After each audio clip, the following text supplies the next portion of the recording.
Mi smo pa danes prišli na HQ od Celtre, smo se prišli mi predstaviti, pa so se nam tudi oni predstavili. Ali so nam pa predstavili svoj produkt, torej tale builder za ede, ker se lahko, kakor Photoshop je, samo da pač za oglase in se lahko naredi svoje. Zdaj nas pa še čaka čez 1,5 ure, da še mi predstavimo to, kar mi delamo, torej Underwater Glider.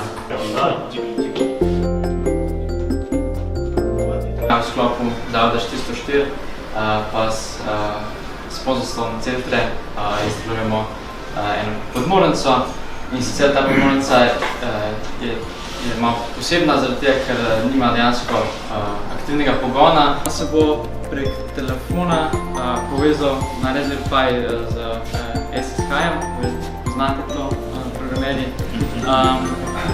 in bo zagnal pač en kratek program v Pythonu, ki bo pač pognal motor, najprej bo povlekel noter vodo, potem pa še ven spustil.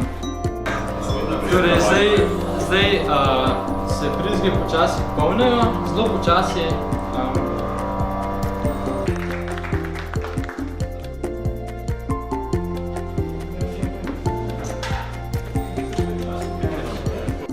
Mi smo na Celtri, dobro je bilo.